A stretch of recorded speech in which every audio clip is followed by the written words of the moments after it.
تو حضرت نے اس کا کیا نصیحت ہمیں فرمائی؟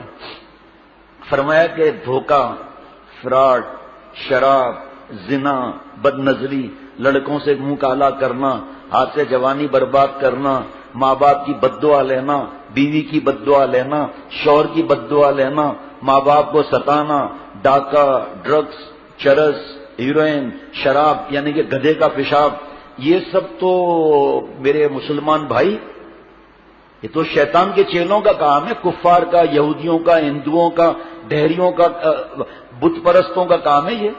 بھائی ہم تو جنت سے آئے ہیں اور جنت میں جانا ہے، ہم کس کام میں لگے ہوئے ہیں؟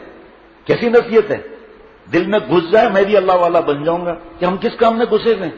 گھروں کے اندر ناچ گانا، ہماری بیٹیاں منی منی بیٹیاں گندی فلمیں دیکھ رہی ہیں اور آرام عشق دیکھ رہی ہیں اور گندے سین دیکھ رہی ہیں، گندے کپڑے، گندی سوئمنگ وغیرہ سب دیکھ رہی ہیں، لڑکوں کے ساتھ نوجوانوں کے ساتھ پڑھ رہی ہیں، پیٹرول اور بارود ساتھ میں، اور حیا بھی نہیں آتی کہ کیا ہم خود اپنے اولاد کو، اپنی بیٹیوں کو جہنم میں ڈال رہے ہیں اور ماں باپ کی پکڑ کا خطرہ ہے اس کے اندر۔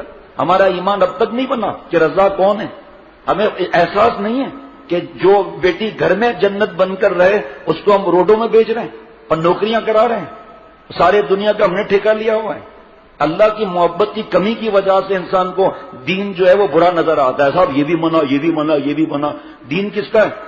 کبھی دفتر میں کوئی کانٹریکٹ سائن کرتے ہوئے کہتا ہے یہ بھی منع، یہ بھی منع، یہ بھی منع، نوٹ نظر آتے رہتے ہیں، ہمیں جنت نظر نہیں آتی، اللہ کا پیار نظر نہیں آتا، دنیا کی واہ واہ نظر آتی ہے کہ ہماری بیٹی انجینئر بن رہی ہے، پائلٹ بن رہی ہے، ایروسٹس بن رہی ہے اور دفتر کی جنرل سیکرٹری بنی ہوئی ہے۔ پتہ ہے چیف نے سارا اکاؤنٹس اس کو دے دیا میری بیٹی کو، اور پتہ ہے ابھی چیف ان کا سرگودا، اور ایسے ہی نہیں کہہ رہا ہوں، ابھی چیف گیا تھا ملتان سرگودا، میری بیٹی بھی ساتھ گئی تھی۔ ہاں مشورے دیتی ہے، شرم نہیں آتی؟ نامحرم کے ساتھ بھیج رہے ہو، اللہ کا عذاب نہیں ہے، حرام نہیں ہے، گناہ کبیرہ نہیں، فخر سے بتا رہے ہیں کہ ہماری بیٹی جو ہے وہ نامحرم کے ساتھ نائٹ ڈیوٹیوں میں بیٹھی ہوئی ہے وہاں پر۔ کیا ہمارا حال ہے، اللہ معاف فرمائے۔ مر کر جواب کس کو دینا ہے؟ یہ دنیا کو جواب دینا ہے، یا جس نے دنیا بنائی ہے اللہ پوچھیں گے کہ میں نے تمہیں کیوں پیدا کیا، تمہیں اولاد کیوں دی، تمہیں اولاد کی ذمہ داریاں تم نے کیوں نہیں نبھائی؟ اب آؤ یہاں جواب دو۔ مرنے کے بعد بھی جو اولاد اگر سکھایا نہیں، دین سکھایا، اولاد نہیں مانی، خدا نہ خواستہ حضرت نوح علیہ السلام کا بیٹا نافرمان ہوا، حضرت نوح علیہ السلام نے 950 سال حیات پائی، کتنی محنت کی، تو پھر ایسے اگر ماں باپ محنت کریں، ان کو دینی ماحول دیں، اگر ادھر ادھر ہو گئے تو ماں باپ کی پکڑ تھوڑی ہوگی۔ ماں باپ خود عذاب میں ڈال رہے ہیں، فکر ہی نہیں ہے کہ میری بیٹی کس کے پاس بیٹھی ہوئی ہے، کس کے ساتھ آ رہی ہے، کس کے ساتھ جا رہی ہے، کس کے ساتھ بیٹھی ہوئی ہے، کچھ فکر ہی نہیں ہے۔ ایسے جو بچیاں اور جو نوجوان جو بھی توبہ کرتا ہے، اور اس میں سے بہت کم پرسنٹیج جو اصلاح کراتے ہیں، لرز جائیں آپ، اور آپ کہیں کہ بھئی بیان کم کرو، یہ باتیں زیادہ بتاؤ تاکہ میں ڈر لگے۔ ہمارے بزرگوں نے فرمایا بیان زیادہ کرو بھائی، کبھی کوئی بات یاد آتی ہے تو بتا دیتا ہوں۔ یہاں سے میں نام نہیں لوں گا، یہاں سے دوسرے شہر میں پڑھانے بھیجا، سننا ذرا بات کو، دوسرے شہر پڑھانے بھیجا، اور ابا کو بڑی غیرت آئی کہ ایسی بیٹی چلی جائے پھر غلط ہے، تو یوسف پلازا پتہ نہیں کہاں یہ جو بسیں ہوتی ہیں شہر سے باہر جانے کی، بندر روڈ پر کوئی جگہ ہے پلازا، پتہ نہیں کون سا ہے، کہاں سے بسیں جاتی ہیں جو تاج کمپلیکس، وہاں پر بس میں بٹھایا بیٹی کو، کون سے شہر جا رہی ہے مجھے بتانے کی ضرورت نہیں، ڈاکٹر نہیں بن رہی ہے، اور کس نے بتایا مجھے؟ بیٹی صاحبہ نے، دوسرے کے بیٹے نے بتایا۔ راستے میں اتر گئی، وہاں سے گاڑی میں بیٹھی، ہوٹل میں چلی گئی 2 دن کے بعد وہ جا کے گاڑی میں پہنچا کر آ گیا۔ اب کیا ہوا ہوگا وہ، اب میں کیا بتاؤں کہ کیا ہوا ہوگا؟ تب پھر کسی نے الحمدللہ CD دی اور آ کر کہا ابا مجھے مرنا منظور ہے لیکن اب میں نہیں جاؤں گی، میری عزت محفوظ نہیں ہے۔ تھاڑ سے منہ پر تپڑ، اتنا ہم نے خرچہ کیا ہے، واپس تم بیگ بھی تو کرنا ہے، تم نے سجا کر منہ رکھ دیا۔ پھر پتہ نہیں کیا ہوا، اللہ معاف فرمائے، وہ پتہ ہی نہیں ہے، شادی کر لی، پھر شادی کے بعد جھگڑا بھی ہو گیا اور ایک دوسرے کو تھپڑے اور مکے بھی مارے، طلاق بھی ہو گئی، عدت بھی نہیں گزری۔ کیا حالات ہیں؟ سے کالج کا نام لوں گا، آپ لرز جاؤ گے کراچی کے کہ وہاں پر کیا حالات ہیں، ٹیچر صاحبان کیا کرتے ہیں، لرز جائے گا آدمی۔ اور رو رو کے خط لکھ رہی ہے، رو رو پہ بلک بلک کے بات کر رہی ہے کہ ہمارے ہاں پڑھائی ضروری ہے، ایمان ضروری نہیں ہے، بیٹی کی عزت ضروری نہیں ہے۔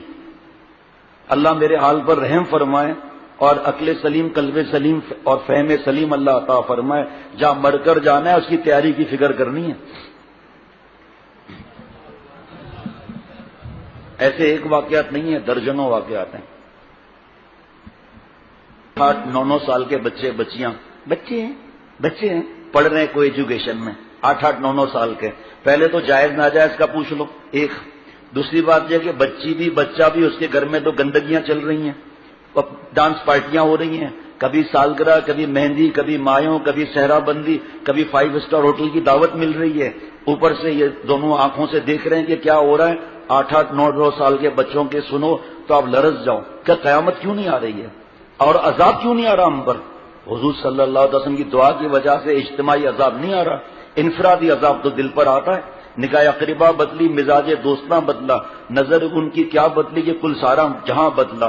مجھے کسی نے بتایا کہ اسکولوں کے اندر شادی کراتے ہیں اور جو ہے ڈرامہ وغیرہ اور ماں باپ موویاں بناتے ہیں، میرا بیٹا دلہن ہے، میری بیٹی دلہن ہے۔ تو یہ اسی مسجد اشرف کی بات کر رہا ہوں، جب میں نکلا یا ماڈل کالونی کی بات کر رہا ہوں تو ایک آدمی آ کے لپٹ کے رونے لگا کہ میرے جیسا کوئی بے غیرت ہو تو بتا دو ذرا دنیا میں۔ میں نے کہا کیا ہوا؟ کہ میری بیٹی اسکول ٹیچر، میری بیوی اسکول ٹیچر ہے، میری بیٹی جوان اور لڑکا سامنے جوان۔ سننا ذرا، مفتی صاحب سے پوچھنا کیا ہوا ہوگا۔ اور ہندوؤں کی وہ نقل، وہ آگ لگا کر پھیرے لگانا وغیرہ، پھر مسلمانوں کا نکاح، نعوذ باللہ۔ کہا میں نے بیٹی کو دلہن والے کپڑے دلائے، بیوی کے کہنے میں، بیوٹی پارلر کرایا، پتہ نہیں 16 سال عمر تھی کیا تھی مجھے یاد نہیں ہے ابھی، اور ڈرامے میں، اسکول کے ڈرامے میں حصہ دلایا، میٹرک میں شاید تھی یا 9th میں تھی بیٹی ان کی، بلک بلک کے رو رہا تھا۔ اور میں بتایا، میں نے کہا اس طرح ہوتا ہے؟ کہ وہ لڑکا دونوں کے ہاتھ میں ہاتھ، میری بیوی بھی مووی بنا رہی ہے، میں بھی بنا رہا ہوں، وہ بھی بنا رہے ہیں، اور اس کے بعد وہ نکاح بھی ہو گیا ان کا ڈرامے کے اندر۔ ڈرامے کے اندر چاہے طلاق ہو چاہے نکاح ہو۔ اب ہم کیونکہ مسائل نہیں بیان کرتے یہاں پر، ہم تو یہ کہتے ہیں کہ میں اور آپ، میرے گھر والے، میری اولاد اور ہم نیند سے جاگ جائیں کہ ہم کیا کر رہے ہیں ہم۔ اب یہی ساتھ ساتھ وہ پھر جناب اسکول کے پھر کلاس فیلو، شادی ہو گئی، بچے ہو گئے، اور یہ میرا کلاس فیلو فیس بک پر ملا، اب کلاس فیلو گھر میں آ رہے ہیں۔ شوہر صاحب کہہ رہے ہیں کیا ہے؟ کہ میرا منہ بولا بھائی ہے، کہا اس کے بعد نہیں آئے گا، پھر مجھے گھر بھیج دو۔ میرا بھائی ہے کیسے نہیں آئے گا؟ تو نہ آئے تو آئے گا۔ یہ ملیر میں واقعہ ہوا تھا۔ یہ ہے عذاب، گناہ کبیرہ۔ غیرت مر جاتی ہے نا، پھر بیوی کیا کر رہی ہے، بیٹی کیا، بہن کیا، اس سے کوئی ان کو فرق نہیں پڑتا۔ بہن کی شکایت نہیں کر سکتا کیونکہ وہ بھائی کی شکایت کر دی اگر بابا کو تھوڑا بہت سمجھ میں ہے۔ لکھا ہے ایک بڑی کتابوں میں کہ حیا اگر مر جائے اس کے بعد جو کرنا ہے کر لے۔ بتا چکا ہوں کئی بار، جس کو معلوم کرنا ہے علماء سے معلوم کر لے۔ جو اپنی بیوی کو نامحرموں سے ملاتا ہے، حدیث پاک میں ایسا جملہ اس کے لیے کہا گیا ہے جو آج تک میں نے زبان پر نہیں لیا۔ یہ مظاہر حق میں حدیث پاک لکھی ہے۔ حضرت ابن عمر رضی اللہ تعالیٰ عنہ کہتے ہیں کہ غور سے سننا، پہلی دفعہ بیان ہو رہا ہے یہاں، کہیں آپ نے سنا ہو اتنے برسوں میں 96 سے لے کر اب تک کتنے برس ہو گئے؟ پہلی دفعہ نام لے رہا ہوں میں۔ حدیث میں نے مختصر بتائی صرف کہ وہ جملہ میں نہیں بول سکتا۔ حضرت ابن عمر رضی اللہ تعالیٰ عنہ کہتے ہیں رسول کریم صلی اللہ تعالی علیہ وسلم نے فرمایا 3 طرح کے آدمیوں پر اللہ تعالیٰ نے جنت کو حرام کر دیا ہے۔ یہ نجات یافتہ بندوں کے ساتھ ابتدائی جنت میں داخل ہونا ان تینوں پر حرام قرار دیا۔ ایک تو وہ شخص جو ہمیشہ شراب پیے، توبہ نہیں کی۔ دوسرا وہ شخص جو اپنے والدین کی نافرمانی کرے۔ تیسرا وہ دیوس کہ اپنے اہل و عیال میں ناپاکی پیدا کرے۔ دیوس کا نام میں نے کبھی نہیں لیا تھا کہ بھائی ایسا جملہ دیوس کا ہے، اب میں کیا جملہ کہوں اس کا۔ مفتی صاحب نے فرمایا کیوں چھپاؤ، حدیث پاک ہے، نسائی کی اور احمد کی حدیث پاک ہے۔ تشریح میں صاحب مظاہر حق فرماتے ہیں جو اپنے اہل و عیال میں ناپاکی پیدا کرے کا مطلب یہ ہے کہ وہ شخص اپنے بیوی، اپنی لونڈی یا اپنے کسی رشتہ دار کو برائی اور بدچلنی کی راہ پر لگائے، یعنی انہیں غیر مردوں کے ساتھ ہم بستر ہونے یا دیوس کا آبا کی تفسیر ہے یا مقدمات زنا جیسے بوس و کنار اور غیر محجبانہ اختلاط وغیرہ پر مجبور کرے، بے پردگی ساتھ میں ملنے پر مجبور کرے، یا انہیں اس کا موقع دے رہا ہے نا کہ میری بیوی سے ملی، آگے سننا تھوڑا اور خوف بڑھ جائے گا، میں نے تو صرف یہ جملہ کہا تھا، آگے دیکھیے کیا لکھا ہے اس حکم میں۔ اور تمام گناہ جیسے شراب نوشی، سنیے گا، اور غسل جنابت کا ترک وغیرہ بھی شامل ہے، یعنی اگر وہ شخص اپنے بیوی کو شراب پیتے دیکھے یا اس کو غسل جنابت ترک کرتے دیکھے یا اسی طرح کے کسی اور گناہ میں مبتلا دیکھے اور اس کو اس سے منع نہ کرے، یہ عورت بھی دیوسی ہے، مرد دیوس اور یہ دیوسی۔ حضرت تیبی رحمۃ اللہ علیہ کہتے ہیں دیوس اس بے غیرت کو کہتے ہیں جو اپنے اہل و عیال یا اپنی عورت کو کسی برائی میں مبتلا دیکھے لیکن نہ تو اس کو اس کی وجہ سے کوئی غیرت محسوس ہو، نہ اس کو اس برائی سے منع کرے، یعنی اپنی عورت کے پاس غیر مردوں کا آنا گوارا کرے۔ ٹیوشن سینٹر کیا ہے؟ گھر کے اندر نامحرم مرد ٹیوشن پڑھا رہا آ رہا ہے، یہ کیا ہے؟ کالج میں جا کر مرد اور عورتوں کو موقع دینا، ساتھ بیٹھنے کا، نائٹ ڈیوٹیوں کا موقع دینا، نامحرم کے پاس جاب کرانا اور بغیر شرعی پردے کے جاب کرانا اور شرعی ماحول نہیں وہاں جانا، یہ پکنک منانے نامحرموں کے ساتھ جانے دینا، بیٹے اور بیٹیاں چھٹیوں میں کوہمری جاؤ، 8-10 لڑکے 8-10 لڑکیاں اور فارم ہاؤس پہ جا کے راتیں گزارو، یہ کیا ہے؟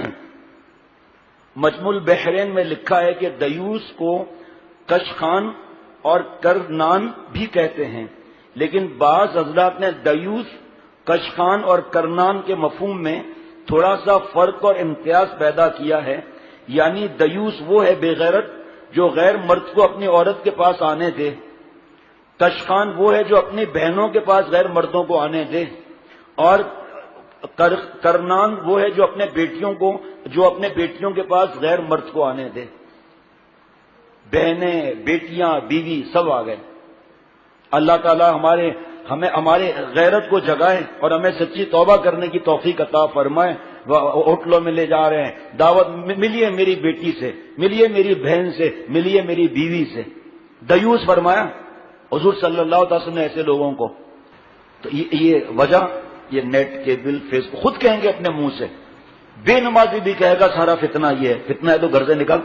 ابھی الحمدللہ آج دوست نے آگے خوشخبری سنائی کہ الحمدللہ میرے حصے کا میں نے ٹی وی توڑ دیا ماشاءاللہ، اور بیوی کے حصے کا خراب ہے۔ بیوی کہتی ہے ٹھیک کراؤ، میں کہتا ہوں میں نہیں کراؤں گا، جان چھوٹ گئی ماشاءاللہ۔ اب اس گھر میں نور کتنا ہوگا۔ آج ایک صاحب بچے کو دم کرانے آئے تو تصویر بنی ہوئی، میں نے کہا دم تو کر لیتا ہوں، میرے دوست شوز، ساکس، کپڑے، بیبی کارڈ، یہ سب تصویروں سے بھرا ہوا ہے۔ رحمت کے فرشتے کہاں آئیں گے؟ اور بچوں کی حفاظت پر فرشتے ہیں، وہ تصویر کی وجہ سے چلے گئے، نظر بھی لگے گی، دھکا بھی آئے گا، طبیعت بھی ناساز ہوگی، روئے گا بھی صحیح، شرارتیں ایسی کرے گا کہ دماغ ہل جائے گا، رات کو سو نہیں سکیں گے۔ بھائی اس کو نکالو۔ میں نہیں کہتا کہ کپڑے آپ پھینک دیں، آپ چہرے پر کوئی پھول بنا لیں، کوئی پیچ لگا لیں، وہ آتے ہیں نا استری کے ساتھ آج کل لگاتے ہیں، کوئی خوبصورت باغ یا ایسے لگا لیں آپ، اور بچے کا اور بچے کو کیا معلوم، ماؤں کا شوق ہوتا ہے کہ میری بیٹی جو ہے وہ ماڈرن بنے، میری بیٹی جینز پینٹ چڈی پہنے، تاکہ جب وہ سیکنڈ فلور پر بیٹھی ہو تو دوسرے اس کی ٹانگیں دیکھ کر ان کا دماغ خراب ہو۔ یہ ماؤں کا تو کھوپڑی کا یہ حال ہے۔ بچوں کو تو پتہ نہیں ہم کیا بربادی کی طرف لے جا رہے ہیں۔ جو درخت لگاؤ سیدھا، آخر تک سیدھا ہی لگاؤ، جو ٹیڑھا ہے وہ ٹیڑھا ہی رہے گا، سیدھا کرو ٹوٹ جائے گا۔ ہم ٹیڑھے ہیں لیکن اللہ کا یہ احسان ہے کہ توبہ کریں گے سیدھے ہو جائیں گے۔ اللہ کے پاس یہ نہیں ہے کہ توبہ کریں گے تو ٹوٹ جائیں گے۔ ہاں جی، جب اللہ نے پوچھا تھا الست بربکم، کیا میں تمہارا رب نہیں ہوں؟ جتنے مسلمان ہیں سب نے کالو بلا کہا، بے شک اللہ آگی تو ہمارے رب ہیں، جب پالنے والا وہ ہے تو نامحرم اور گٹر لائن میں کیوں گھستے ہیں ہم لوگ؟ یہ ہمیں کہاں سے باتیں پتہ چلتی ہے؟ ڈاکٹر بیٹھا ہوا ہے، ادھر انجینئر صاحب بیٹھے ہوئے ہیں، ادھر IBM صاحب بیٹھے ہوئے ہیں، دوسرا حافظ ڈاکٹر فرجام ڈو کا فارغ وہ بیٹھا ہوا ہے، ڈاکٹر خرم، ڈاکٹر سارم، 10 لڑکے تو 40 لڑکیاں۔ میں کہتا ہوں بھائی مجھے آپ زیادہ تفصیل مت بتاؤ کہ ہمارے ساتھ بھی نفس لگا ہوا ہے۔ ایسی بے حیائی، اریانی، فحاشی، کھلے عام ہاتھیں ملانا، ایک گال کو ہاتھ لگانا، جسم کو ہاتھ لگانا، سب بتاتے ہیں۔ کیا ایسا لگتا ہے کہ ہم مر جائیں گے؟ کتنی دفعہ انہوں نے کہا کہ ہم یہ پڑھائی چھوڑتے ہیں، پھر کہاں جاؤ گے؟ انجینئرنگ، وہاں بھی یہی حالت ہے۔ MBA وہاں بھی یہی حالت ہے. یونیورسٹی اس کے بعد بیڑا غرق ہوا ہے. یونیورسٹی گرانٹ کمیشن UGC کتنے پیسے دیتی ہے اور اشر کیا ہے تعلیم کا کہ وہ کس لیے جاتے ہیں وہاں پر. یہ ہمارے دوستوں سے اکیلے میں پوچھو آپ کیا حالت ہے. پروجیکٹر پر پڑھاتے ہیں. وہ ڈاکٹر خرم نے بتایا کہ ہم تو کتابوں میں پڑھتے تھے, اب پروجیکٹر پر ایسا فائن طریقے سے پڑھاتے ہیں, لڑکے اور لڑکیاں شرم گئے وغیرہ اور ہنس کے مذاق اڑا رہے ہیں. ابھی ڈاکٹر صاحب ایک ہے نہیں عزیر, انہوں نے بتایا ان کا فائنل ایئر کا وائوا تھا گائنی کا, تو اس کو کہا کہ وہ لیڈیز ہے آپ ایگزام کرو. جب میں تو نہیں جاؤں گا, کم نمبر کم دیں گے, کیا وہ قسمت کی بات ہے. پھر کیا ہوا پتا ہے آپ کو, پتا نہیں کس کی بیٹی اور کیا اس کا حیا ہے, 21 فائنل ایئر کے اسٹوڈنٹ نے اس کا ایگزام کیا ہے. ہماری بیٹی کا, ہماری بہن کا 21. حیا نہیں آئی, شرم نہیں آئی. کیا بڑے ہاسپٹلس میں لکھ کر نہیں دیتے کہ ہماری ڈلیوری مرد کرے گا, شوہر صاحب دستخط کر رہے ہیں, میں بھی کھڑا رہوں گا وہاں پر. اور وہ جو 6 مہینے جو مرد چیک کر رہا ہے وہ کچھ بھی نہیں, کوئی مسئلہ ہی نہیں. باہر سے فونیں آتی ہیں روتے ہوئے کہ وہ بیوی کا ٹائم بتا دیا ہے ڈاکٹر نے اور لکھ کر دیا ہے کہ چاہے مرد ہو چاہے عورت ہو ڈلیوری ہوگی, ہم آپ کے لیے انتظام نہیں کریں گے. چھپاتے ہیں, نہیں بتاتے کہ ہم کس حالات سے گزر رہے ہیں. چل بھائی, ایڈورٹائزمنٹ کمپنی کے, بڑی کمپنی کے مالک ہیں, بڑے بڑے کلائنٹ ہیں, کوئی جاندار کا کام نہیں کرتے. پوچھیں ان کے یہاں لڑکیوں نے چکر کتنے لگائے اور کیا حالت تھی, کیا اور ایڈورٹائز فیلڈ میں کیا مصیبت ہے. وہ آپ کو مطلب تفصیل پوچھیں گے تو ہم ہی مر جائیں گے, ہم ہی مر جائیں گے. عزت لیے پھر رہی ہیں اپنی. اب ہماری ماں بہن بہو بیٹیوں سے میں روتا ہوں, شکر کرو اللہ نے آپ کو گھروں میں پناہ دی ہے, شکر کرو. یہ آئی اسپیشلسٹ ڈاکٹر نے آغا خان سے ریزائن دیا یہاں بیانات میں آنے کے بعد, کا ایسی بن ٹھن کے آتی ہیں, میں پھٹے ہوئے کپڑے کہوں گا, تفصیل نہیں بتاؤں گا, سمجھنے والے سمجھ سکتے ہیں. پرفیوم لگا ہوا ایسا کہ آدمی بے ہوش ہو جائے, مہنگے سے مہنگا. عورتوں کو جائز ہے پرفیوم لگانا جہاں نام بیرم کے پاس خوشبو جائے. اور وہ آپ بتاؤ آئی اسپیشلسٹ میں کانٹیکٹ کتنا ہے اور کپڑوں کی حالت کیا ہے. کب بیانات سنے ریزائن دے دیا, یہاں تک کہ اس کو دوبارہ بلایا گیا کہ آپ کی ڈیمانڈ کیا آپ بتائیں. میں نے کہا آپ ان کو ڈیمانڈ بتائیں, میں لڑکیوں کو نہیں دیکھوں گا. وہ ہنسنے لگے گا, وہ کیا مانیں گے اس چیز کو. میں آپ بتاؤ کہ بیمار ہیں, مر رہی ہیں, لیکن فیشن اور ڈاکٹروں سے بے تکلفی. بیمار شوہر ہے, بات یہ کر رہی ہیں.